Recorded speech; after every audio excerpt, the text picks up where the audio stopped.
The U.S. Senate votes to delay the transition to digital TV. You may not be able to use your camera phone incognito anymore, and porn goes 3D. It's Tuesday, January 27th. I'm Natalie Del Conte, and it's time to get loaded.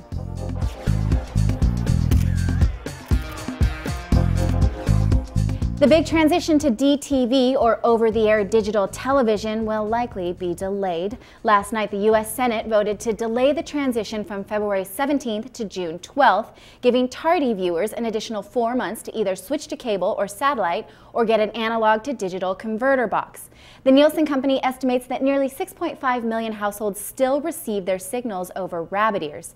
The legislation now goes to the U.S. House of Representatives for consideration, so we can waste a whole lot more time and money on public service announcements. Apple's iLife software suite starts shipping today. This is the bundle that includes iPhoto, iMovie, iDVD, iWeb, and GarageBand. There are several updates in iLife 09. In iPhoto, you can now organize photos by events and geotags and also use face recognition. iMovie has video stabilization and animated travel maps and advanced drag and drop. And GarageBand has music tutorials from famous musicians such as Norah Jones and Sting. The software costs $79.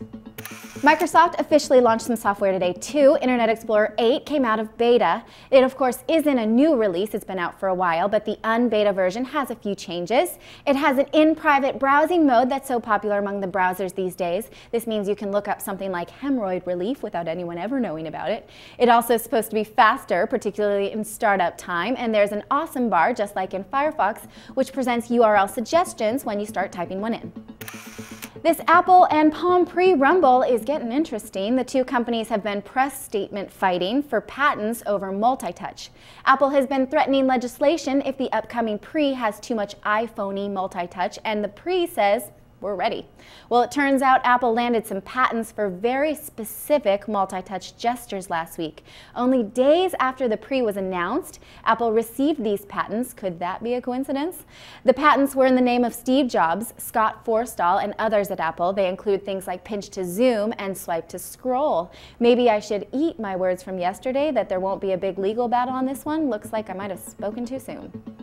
If you have a few too many adult beverages and go posting obnoxious comments on YouTube videos, you can now right that wrong when you sober up. That's because YouTube has added the ability to delete comments that you make on other people's videos. This is part of the abuse and safety tool. Previously, you could only delete comments that were made on your own videos. Now you can delete comments you make on other people's videos, and to do this, go to the text comments section below the video and click Remove. Or if you're one of the trolls who writes sexist and misogynistic comments on my YouTube videos, I'll take care of that for you. Virgin Mobile has partnered up with the Susan G. Komen Foundation to launch a pink phone that raises money for breast cancer. The pink Flare costs $30, and when you buy it, $5 will be donated to breast cancer research. And of course, you have to be on Virgin Mobile. Normally, I don't like pink gadgets, but this is one that I can get on board with. You never really know when someone's snapping a photo of you. New York Representative Pete King wants to change that. He has reintroduced the Camera Phone Predator Alert Act. It would require camera phone makers to put a snapping sound into the photo function so that camera phones can't just take pictures in silent. The bill was first introduced in 2007, but nothing ever came of it. Like most legislation that aims to regulate technology, the bill does not seem like it was really thought through. It wouldn't apply to regular digital cameras or even video capture, just camera phones.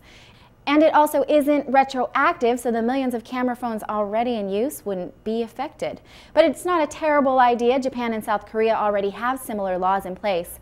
I don't want this though. I take pictures all the time of crazy things or people that I see in New York and then send them to my sister, like women who walk out of the bathroom with toilet paper on their shoes.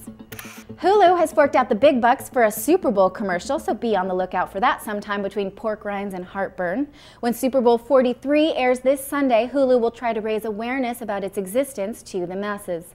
Of course, the Super Bowl is on NBC, and Hulu is partially owned by NBC, so they must have a discount on commercial airtime, but I'm sure they forked out some big money for a fancy ad firm to write the commercial. Caroline McCarthy from News.com received an email about this. It said, during Super Bowl 43 this Sunday, look for the launch of Hulu's ad campaign. Finally, we'll reveal the secret behind Hulu. I didn't know there was a secret behind Hulu. Caroline McCarthy speculates it could be one of the following. 1. Hulu is The Matrix. 2. Hulu is Luke Skywalker's father. Or 3. Hulu is people. I vote all of the above. One of the major takeaways from CES is that 3D is all the rage, so it shouldn't be all that surprising that the adult industry is going to utilize this technology. It's a little terrifying, but not surprising. According to Gizmodo, filmmakers in Hong Kong are working to put out the first 3D adult film with a shooting budget of $4 million. It will be in Chinese, and the title is 3D Sex and Zen. You'll notice we didn't have any cutaway illustrations for this story. It should be obvious why. Those are all your headlines for today, but I will see you tomorrow. Thank you for watching. I'm Natalie Del Conte with CNET TV, and you've just been loaded.